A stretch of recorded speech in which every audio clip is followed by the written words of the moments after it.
Selamat pagi jemaat yang terkasih dalam Tuhan Yesus Kristus.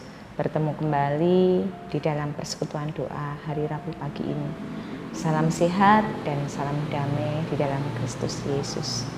Sebelum pagi ini kita membaca firman Tuhan, merenungkannya, mari kita memohonkan berkat dari tempat yang maha tinggi. Kita akan berdoa. Allah Bapa kami yang bertahta dalam kerajaan surga mulia, Allah yang kami kenal dalam nama Putramu yang tunggal Tuhan kami Yesus Kristus, mengucapkan segala puji dan syukur terima kasih karena berkat-Mu di dalam kehidupan kami. Semalam Tuhan sudah menjaga, memberkati dan melindungi di dalam istirahat kami. Dan pagi ini Tuhan beri kesempatan kepada kami untuk menerima anugerah kehidupan yang baru. Mengucap syukur untuk kasih setia-Mu ini. Tuhan, izinkan pagi ini, sebelum kami menjalani seluruh aktivitas hidup kami, hamba memohon kekuatan, hamba memohon berkat, dan hamba memohon pertolongan dari Tuhan Yesus sendiri. Sehingga kehidupan kami hari ini boleh kuat, kehidupan kami hari ini boleh berjalan sesuai dengan kehendak Tuhan. Jikalau Tuhan berkenan, Engkau akan menolong kami semuanya, mengerti apa yang Engkau firmankan dan mengerjakan dalam kehidupan kami sehari-hari. Waktu ini sepenuhnya kami serahkan kepada Engkau Sang Pemilik kehidupan kami. Dan kami menyadari kelemahan kami, dosa kesalahan kami di hadapan Tuhan. Engkau akan memberikan kepada kami pengampunan dosa, Tuhan yang akan membersihkan setiap dosa najis dan pelanggaran kami sehingga boleh berkenan di hadapan Tuhan. Terima kasih waktunya kami hendak menerima firman-Mu, Roh-Mu yang kudus yang akan menolong dan memampukan kepada kami semuanya mengerti kehendak Tuhan. Hanya di dalam nama Putra-Mu yang tunggal Tuhan kami Yesus Kristus, kami berdoa dan mengucap syukur. Amin. Ibu, Bapak, dan jemaat yang terkasih dalam Tuhan Yesus Kristus, pagi hari ini kita akan belajar bersama-sama dari kitab Perjanjian Baru, dari kitab surat-surat kiriman dari Rasul Paulus, dan salah satunya suratnya tertuju kepada jemaat Efesus. Efesus pasal 6 ayat yang ke-21 sampai dengan ke-24. Efesus pasal 6 ayat yang ke-21 sampai dengan 24.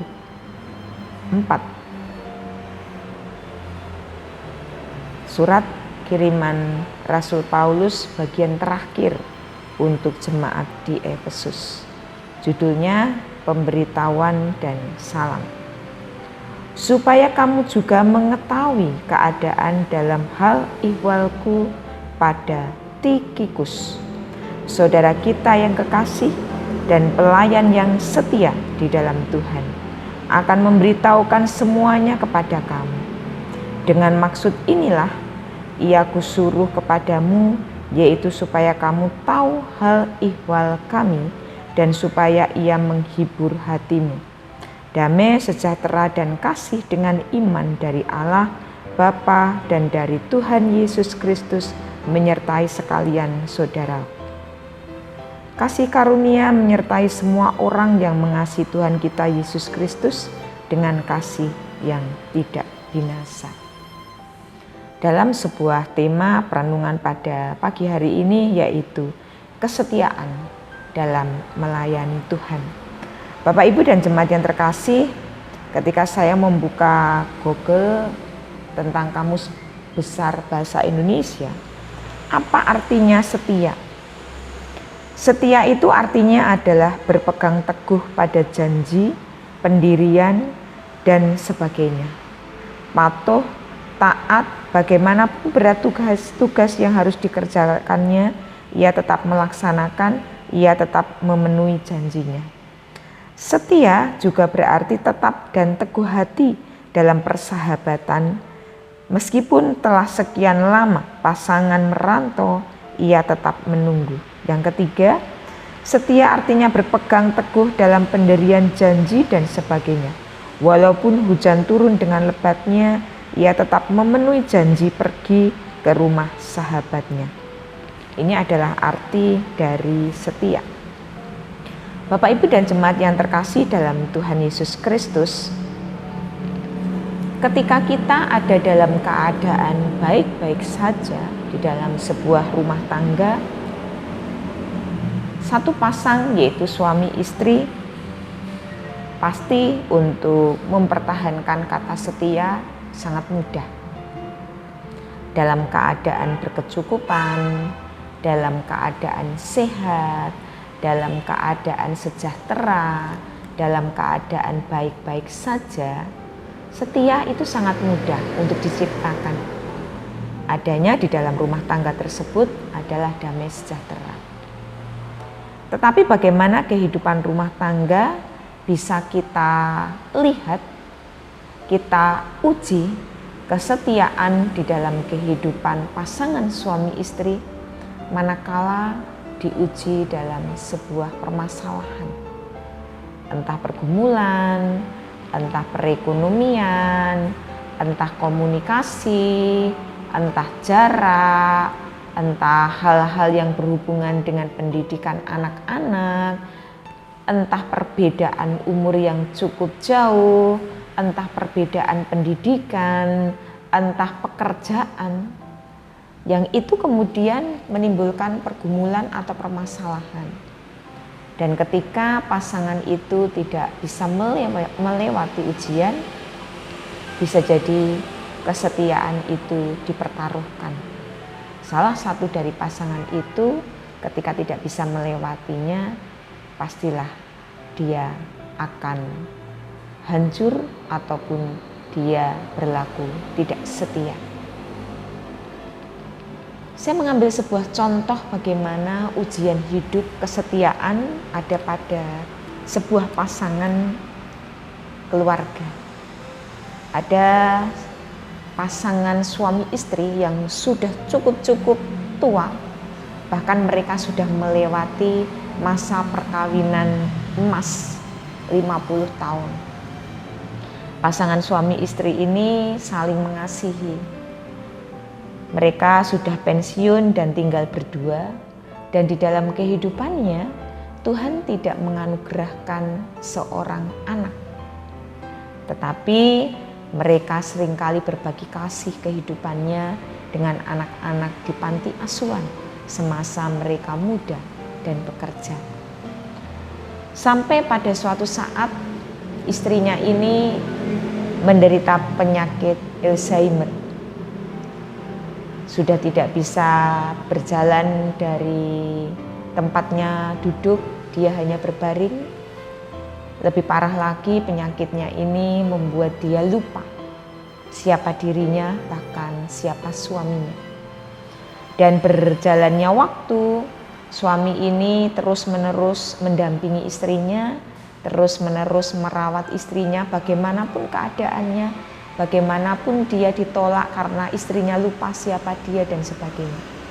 Hingga pada suatu kali si suami dengan tubuhnya yang semakin lemah, dia sudah tidak sanggup lagi untuk merawat istrinya, dan dengan uang pensiunannya, uang tabungannya, dia menaruh istrinya ini di panti werda.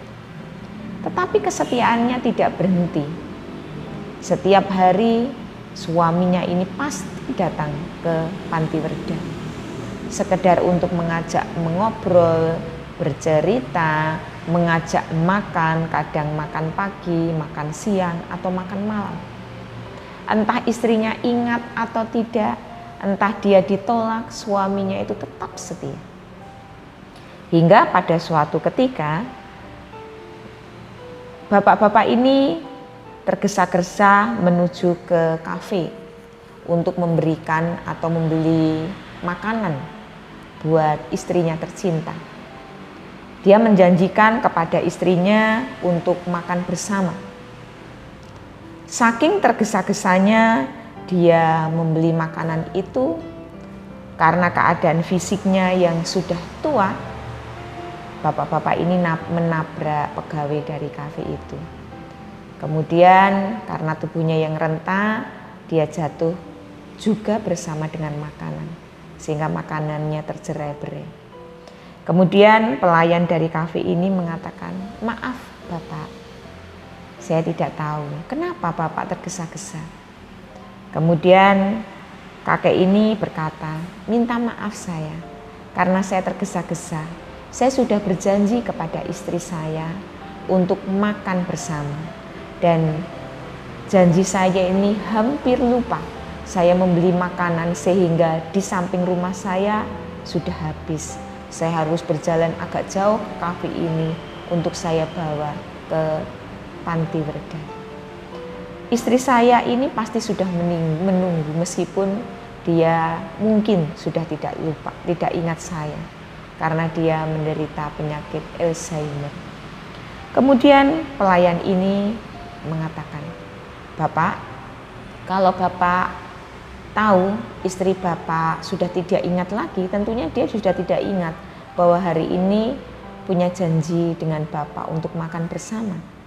Kenapa Bapak harus tergesa-gesa?" Kakek itu tersenyum. "Ya, kamu benar. Dia memang tidak ingat. Tetapi aku ingat. Dia tidak tahu siapa aku. Tetapi aku masih tahu siapa dia. Dia adalah istriku." Kesetiaan tidak terlihat ketika semuanya sedang berjalan mulus. Kesetiaan akan terlihat ketika semuanya sedang runtuh berantakan. Bapak, Ibu, dan jemaat yang terkasih dalam Tuhan Yesus Kristus, cerita inspiratif ini mendorong kita kemudian introspeksi diri. Bagaimana kesetiaan kita diuji oleh keadaan yang ada di sekitar kita. Seorang kakek yang tahu bahwa ujian terbesar bagi kesetiaannya kepada istrinya adalah keadaan sakit penyakit istrinya. Namun dia tetap menggenggam kesetiaannya untuk dia setia pegang teguh terhadap istrinya. Dan dia berkomitmen bahwa hanya mautnya akan memisahkan dia dengan istrinya. Sehingga bagaimanapun keadaan istrinya, dia akan tetap setia dan selalu mendampinginya. Bapak, Ibu, dan jemaat yang terkasih, bagaimana dengan kita? Di bacaan Efesus pasal 6 ayat 21 dan 24, kita belajar bersama-sama tentang tokoh yang bernama Tikikus. Dan mungkin kita abe atau mungkin kita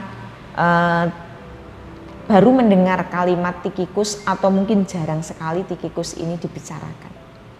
Ketika Rasul Paulus ada di dalam penjara, dia tetap ingin berpelayanan kepada jemaat-jemaat di masa-masa dia melayani mereka. Ada banyak jemaat yang dia tinggal, semula dia melayani, tiba-tiba Paulus harus ada di dalam penjara. Sedangkan penyampaian tentang Injil, tentang kabar keselamatan, tentang penguatan kepada jemaat mula-mula harus terus-menerus dia berikan. Sehingga dia memanggil orang-orang kepercayaannya. Dan kita tahu bahwa orang kepercayaan Paulus itu banyak. Kita mengingat ada Timotius, ada Titus, dan sebagainya. Dan salah satunya saat ini kita belajar tentang Tikikus yang mungkin kita jarang sekali mendengarnya. Diceritakan di sini bahwa ketika Paulus menulis suratnya bagian terakhir, pemberitahuannya kepada jemaat Efesus, supaya kamu juga mengetahui keadaan dan hal ihwalku, maka Tikikus saudara kita yang kekasih dan pelayan yang setia di dalam Tuhan akan memberitahukan semuanya kepada kamu. Tikikus diangkat oleh Paulus menjadi mulut panjangnya Paulus menyampaikan kabar-kabar penguatan kepada jemaat di Efesus. Dan ketika Paulus menunjuk Tikikus, tentunya dia tidak menunjuk asal. Dia harus tahu kriteria-kriteria pelayanan yang harus diambil oleh Paulus untuk dia pakai sebagai tangan panjang maupun menyampaikan kabar kepada jemaatnya sementara Paulus harus ada di penjara.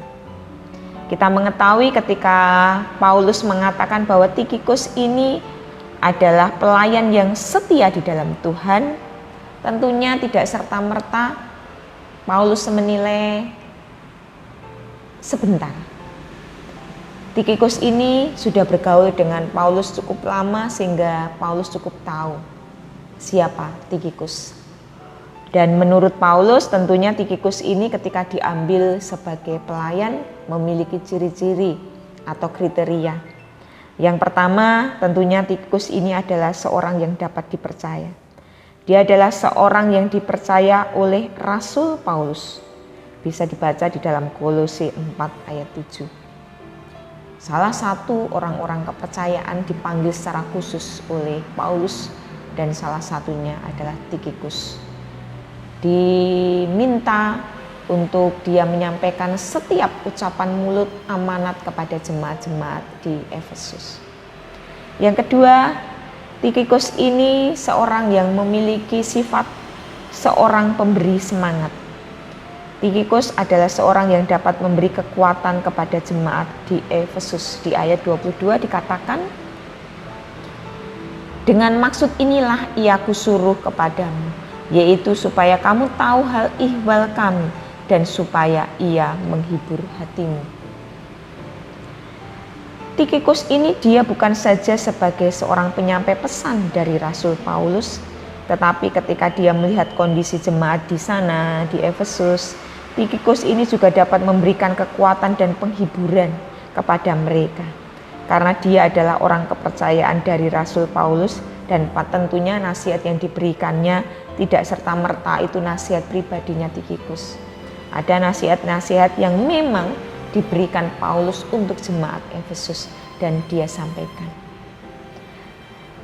Yang ketiga, Tikhikus ini adalah seorang yang kompeten, mampu menjalankan tugasnya. Tikhikus ini menjadi seorang hamba Tuhan yang mengisi kekosongan posisi hamba Tuhan lain yang sedang tidak ada di tempat.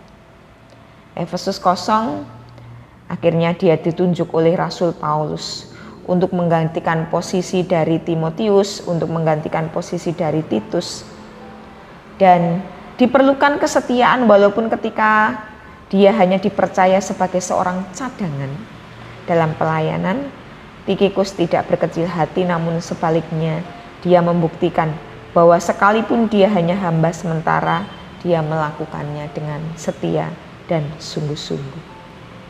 Jemaat yang terkasih dalam Tuhan Yesus Kristus, di zaman sekarang ini ketika kita diperhadapkan pada keadaan setia kepada pasangan kita, setia kepada pekerjaan kita, setia kepada profesi kita, setia kepada panggilan hidup kita ketika kita melayani, ujian-ujian hidup itu seringkali muncul terombang-ambing oleh keadaan yang ada. Kesetiaan pada pasangan diuji tadi sudah saya katakan banyak hal. Ekonomi, fisik, sosial, budaya, dan sebagainya. Ketika kita diuji dalam perpelayanan, ada banyak hal yang menjadi ujian kita. Kita tidak kuat dengan kritikan, kita tidak kuat menerima beberapa hal masukan, kita tidak kuat untuk menerima hal-hal yang membuat sebenarnya baik, tetapi tidak sreg atau tidak sesuai dengan karakter dan nurani kita. Kita kecewa terhadap orang-orang di dalam pelayanan kita. Kita sakit hati ketika kita diperlakukan tidak baik dari orang-orang yang mungkin pelayanan kita atau melayani kita. Kita kemudian mundur dari pelayanan kita. Kita menepi, bahkan mungkin kita mundur dari orang yang percaya kepada Tuhan. Karena ada anggapan bahwa saya paling benar, saya paling bagus, saya tidak mau dikritik, saya sudah baik, apa yang menjadi ide, pikiran saya itu paling baik, sehingga dia mengklaim dirinya paling baik, tidak mau menerima kritikan apapun. Bahkan mungkin ketika dia menunjuk ke orang lain, harusnya kamu tidak seperti itu. Wong kamu adalah pelayan. Dia lupa bahwa 4 itu menunjuk kepada dirinya. Ketika kita menunjuk kepada orang lain, maka 4 hal ini menunjuk kepada kita. Artinya introspeksi diri itu terus-menerus harus kita kerjakan. Dan ketika kita juga mungkin diuji kesetiaan terhadap profesi pekerjaan kita. Kita mungkin ujiannya ada banyak teman-teman kita yang mungkin satu angkatan, tetapi pangkat, derajat, kekuasaannya, profesinya sangat-sangat menonjol, sangat-sangat luar biasa. Dia bisa menjadi seorang yang mungkin terpandang, sementara dia setia di dalam pekerjaannya yang itu saja. Tidak ada peningkatan mungkin dari dulu kala sampai sekarang seperti ini saja. Dan ketika kita melihat menengok kanan kiri, ada rasa kecewa terhadap keadaan diri kita sendiri. Dan akhirnya kita memutuskan untuk berhenti, tidak melanjutkan profesi itu, yang pada akhirnya kita akan rugi. Bapak, Ibu, dan jemaat yang terkasih, pagi ini kita belajar bagaimana panggilan hidup kita diujikan tentang kesetiaan. Setia pada apapun. Karena kita mengamini bahwa apa yang ada pada kita ini sudah menjadi porsi bagian kita yang terbaik bagi Tuhan. Janganlah kita mengukurkan apa yang menjadi ukuran kita itu diukurkan yang menjadi bagian ukuran orang lain. Tidak akan pernah pas, tidak akan pernah nyambung, dan tidak akan pernah enak di dalam kehidupan kita. Ukuran kehidupan saya unik, tidak mungkin bisa diukurkan kepada kehidupan orang lain, teman saya, sahabat saya, saudara saya. Ukuran hidup saya seperti ini. Ketika kita mensyukuri berkat Tuhan, menerima apa adanya, ikhlas menjalani, dan percaya bahwa apapun yang terbaik Tuhan berikan kepada kita, maka kita pasti akan setia kepada apapun. Setia kepada pasangan kita, setia kepada profesi pekerjaan kita, setia kepada pelayanan kita, setia kepada hal ihwal yang ada pada kita. Menggenggam erat sampai pada akhirnya Tuhan memutuskan, cukup kasih karunia anugerahku kepadamu. Kita berhenti setia ketika Tuhan mencabutnya kehidupan itu dari kita. Sulit, perlu perjuangan, perlu kemauan, perlu untuk bisa berdamai dengan diri sendiri. Tidak melihat atau berpikir atau mungkin kepo atau mungkin iri. Tetapi ketika kita sudah berdamai dengan diri kita sendiri, menerima apa yang ada pada kita, percayalah, damai sejahtera itu ada pada kita, dan kita sudah merasa cukup dan bersyukur. Maka kesetiaan kita pasti akan kita genggam selama-lamanya. Selamat merenungkan, selamat berjuang. Tuhan memberkati kita semuanya. Amin. Saat teduh untuk kita. Mari kita tutup di dalam doa. Allah Bapa kami yang bertahta dalam kerajaan surga yang maha mulia, mengucapkan segala puji dan syukur terima kasih. Pagi hari ini kami diajarkan tentang pendidikan dan pendelegasian Paulus kepada Tikhikus. Bagaimana seorang Tikhikus dipercaya oleh Paulus untuk menyampaikan setiap kabar kepada jemaat di Efesus. Dan Tikhikus ini menjalankan fungsi kewajibannya dengan setia terhadap Paulus, terlebih terhadap Tuhan. Tuhan, perjuangan kami dalam kehidupan kami masing-masing, kalau kami mau mengaku, sering sekali kami tidak setia. Seringkali kami tidak taat. Seringkali kami menggadaikan kesetiaan kami kepada hal-hal duniawi yang menurut ukuran kami, kepuasan kami, kebahagiaan pribadi kami, tanpa memikirkan ataupun menjadi bijaksana ada orang-orang yang ada di sekeliling kami. Egoisme yang ada pada kami seringkali membuat kami runtuh, sehingga kami akhirnya tidak setia. Ajarkan Tuhan, di dalam sisa hidup kami benar-benar menggenggam kesetiaan kepada Tuhan Sang Pemberi kehidupan kami sampai ajal menjemput kami semuanya. Ajarkan juga kepada kami berjuang bersama-sama setia kepada pasangan kami, suami maupun istri kami. Ajarkan juga kami setia terhadap profesi pekerjaan kami. Ajarkan kami setia terhadap budaya. Ajarkan kami juga untuk setia kepada komitmen kehidupan kami untuk menebarkan kasih di dalam kehidupan sesama kami. Nama Tuhan semakin dipermuliakan dalam kehidupan kami, dan kesetiaan yang Tuhan ajarkan terus-menerus bisa kami kerjakan. Kami tidak akan bisa berjuang sendiri. Kami membutuhkan pertolongan Tuhan. Oleh karena itu kami memohon Tuhan memberi kuat, Tuhan terus memampukan kami berjuang. Roh-Mu yang kudus menolong kami semuanya mengatasi setiap ujian hidup, sehingga kami bisa lulus sampai pada akhirnya nanti. Terima kasih Tuhan, terima kasih. Dan akhirnya kami akan mengakhiri persekutuan doa pada pagi ini. Biarlah Tuhan memberkati hidup kami hari ini. Mohon pengampunan jikalau ada hal yang tidak berkenan ketika kami merenungkan bagian firman-Mu. Ada hal yang tidak berkenan di hadapan Tuhan, kami mohon pengampunan. Dan hanya di dalam nama Putra-Mu yang tunggal Tuhan kami, Yesus Kristus, kami berdoa dan mengucap syukur. Amin. Akhirnya, selamat pagi, selamat berjuang. Tuhan memberkati kita semuanya. Amin.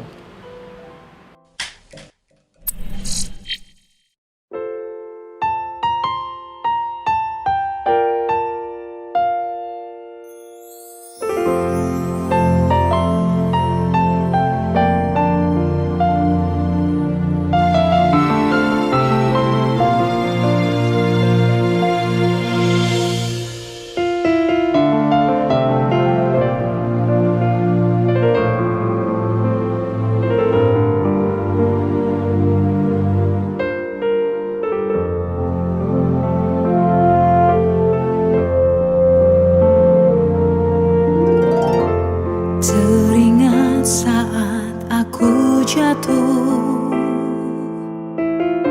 ada yang menopang diriku, yang membuat hatiku berubah. Di saat Kau hadir menjamah hidupku,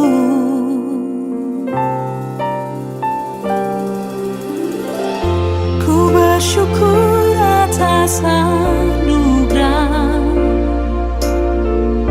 yang melimpah di dalam hidupku. Ku memuji dan menyembah Bapa, membuatku lebih berharga.